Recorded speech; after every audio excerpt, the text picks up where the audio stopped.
Assalamualaikum warahmatullahi wabarakatuh. Sebelumnya perkenalkan nama saya Muhammad Alif Sambana. Dan saya Febri Effendi. Nah, jadi pada video kali ini kita yaitu adalah satu kelompok yang mana ini adalah video tugas UTS yaitu ujian tengah semester mata kuliah eh, sistem pendukung keputusan. Jadi tugasnya adalah kita membuat 3 metode yang mana itu hanya satu studi kasus. Yang pertama itu adalah metode SAW, metode WP, dan metode topsis. Nah, jadi di sini kita akan menjelaskan mulai dari metode SAW dan nanti kita dilanjutkan oleh Febri metode yang selanjutnya. Baik, saya mulai. Jadi studi kasusnya itu sudah ditentukan di dalam soal, yaitu kurang lebih seperti ini: mencari rekrutmen operator mesin sebuah perusahaan yang sedang membuka lowongan kerja operator mesin. Jadi di sini ada terdapat 5 calon pekerja yang disebut alternatif. Nah, jadi alternatifnya itu ini: A1, A2, A3, A4, dan juga 5. Ada Adi, Ahmad, dan seterusnya. Kemudian di sini itu membutuhkan 2 orang terbaik. Nah, jadi di sini tuh kan diambil 2 orang yang nilainya itu tertinggi dari tim HRD. Nah, kemudian eh, sesuai berdasarkan kriteria yang telah ditentukan. Nah, jadi dalam soal itu sudah ditentukan baik alternatifnya dan juga kriterianya. Baik, kita mulai ke tahapan metode SAW. Yang pertama itu menentukan kriteria alternatif, memberikan bobot kepada masing-masing kriteria, membuat matrik keputusan, dan normalisasi. Keempat, atau melakukan pada perankingan berdasarkan nilai terbesar.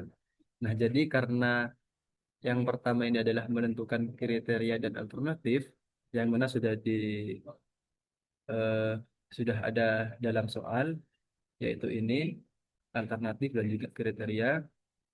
Kemudian ke tahap selanjutnya itu memberikan bobot kepada masing-masing kriteria. Nah, begitupun juga bobotnya. Di sini bobotnya sudah ditentukan dalam contoh soal, itu seperti ini. Kemudian di dalam bobot itu sudah di dalam soal itu sudah ditentukan mana yang benefit dan juga mana yang cost. Seperti ini.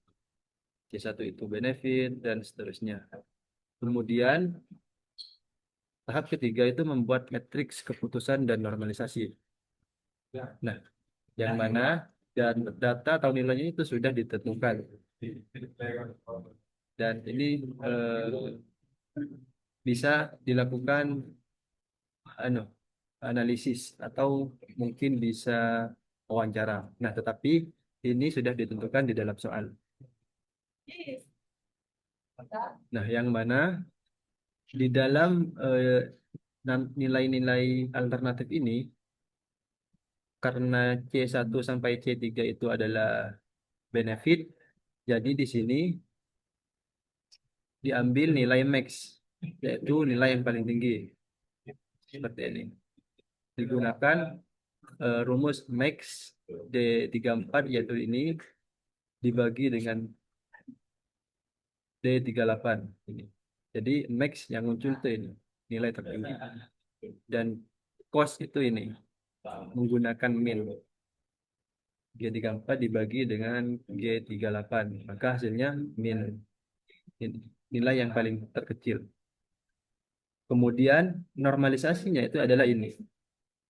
Nah, cara menormalisasikan itu adalah menggunakan seperti ini, yang mana itu D34, yaitu ini dibagi dengan D39 dengan eh, Nilai nilai pangkat. nilai pangkat tertinggi, nilai tertinggi, yaitu max.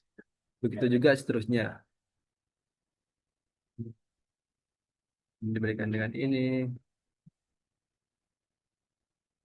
begitu juga seterusnya. Nah, setelah kita melakukan proses normalisasi, yang terakhir itu adalah melakukan perankingan berdasarkan nilai terbesar.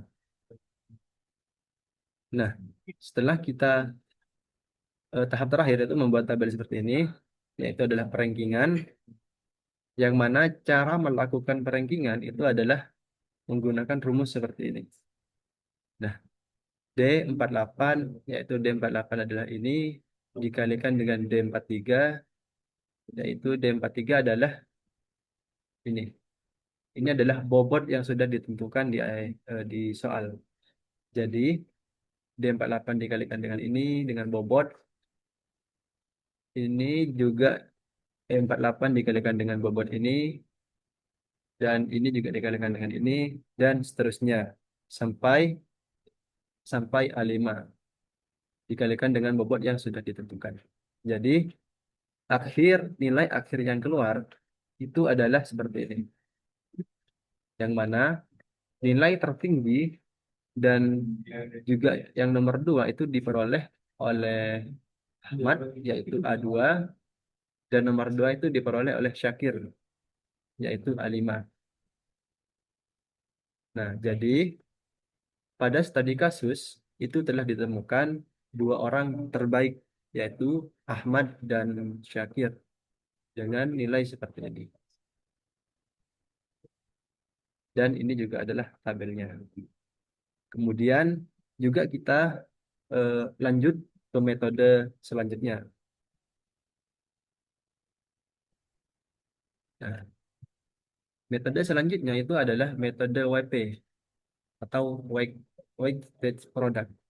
Ini menggunakan perkalian untuk menghubungkan rating atribut, di mana rating setiap atribut harus dipangkatkan dulu dengan bobot. Nah, seperti kriteria yang sudah ditentukan dan juga algoritmanya, kita masukkan nilai yang sudah ada, nilai yang tadi seperti ini. Kemudian kita melakukan dan ini adalah bobot yang tadi ditentukan bobot pada tabel seperti ini. Nah, di sini ada kenapa di sini minus? Karena pada bobot tadi C1, C2 dan C3 itu benefit, dan C4, C5 itu adalah cost. Yang mana di sini harus em, menjadi min atau minus. Bobotnya itu seperti ini. Nah, baik, tahapan selanjutnya setelah melakukan bobot kepada masing-masing kriteria, kita melakukan normalisasi bobot. Nah, membuat vektor S seperti ini. Jadi, kita lakukan normalisasi bobot dengan cara C5, yaitu nilai yang ini, itu dikuadratkan dengan C13, yaitu dengan ini, dengan bobot yang sudah ada.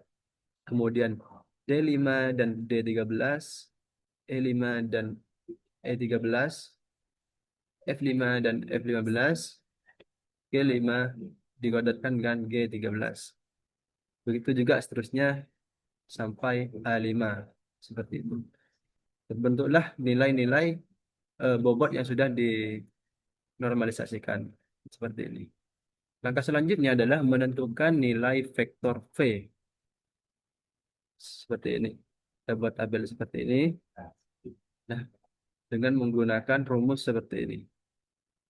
Yaitu C17, yaitu ini, nilai yang ini, itu dibagi dengan C17 yang ini, ditambahkan dengan D17, ditambah dengan ini, ditambah dengan E17, ditambah dengan ini, ditambah dengan yang terakhir G17. Itu ini. Seperti ini. Jadilah nilai seperti ini. Begitu juga seterusnya. D17, C17, D17, sampai selesai. Seperti ini.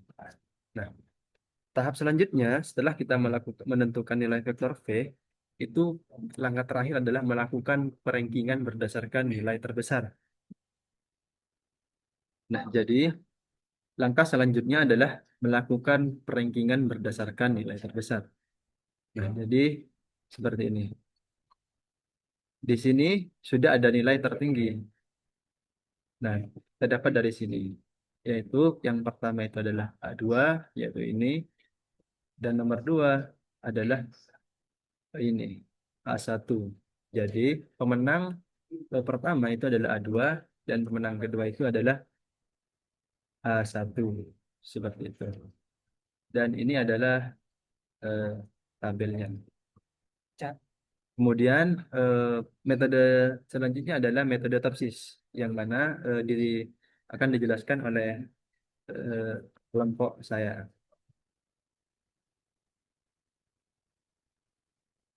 Baik, untuk metode topsis ini tahapannya yaitu yang pertama itu membuat materi keputusan yang ternormalisasi.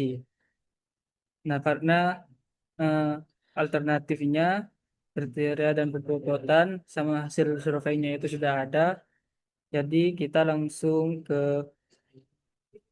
membuat materi keputusan yang ternormalisasi yaitu caranya begini. Jadi pada C1 ini kita dari jumlah total dari eh, C1 ini itu dibagi dengan A1 A1 C1 ini dan dan memperoleh hasil ini nantinya. Setelah itu kita membuat materi keputusan ternormalisasi berbobot. Untuk ini, untuk rumus ini yaitu dikalikan antara Jadi tiga. J34 itu yang eh, dikalikan dengan L15 yaitu bobotnya dan nanti hasilnya seperti ini. Itu dilakukan eh, otomatis semuanya seperti ini. Langkah selanjutnya yaitu menentukan matriks solusi ideal positif dan negatif. Di sini kita memakai rumus nilai mak J42 dibagi J46.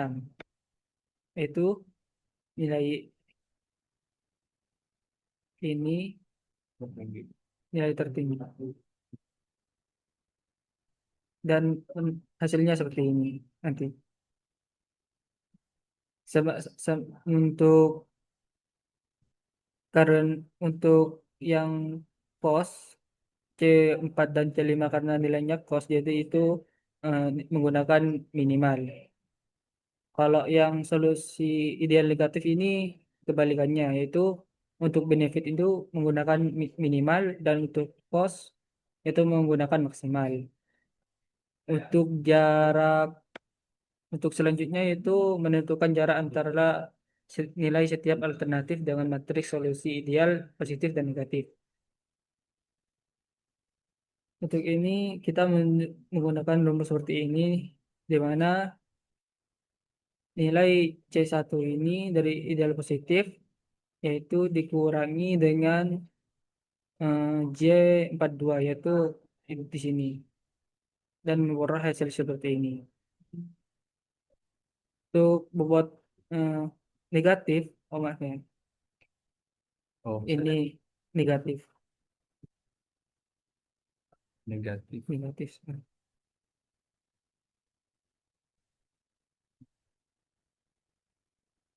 dikurangi.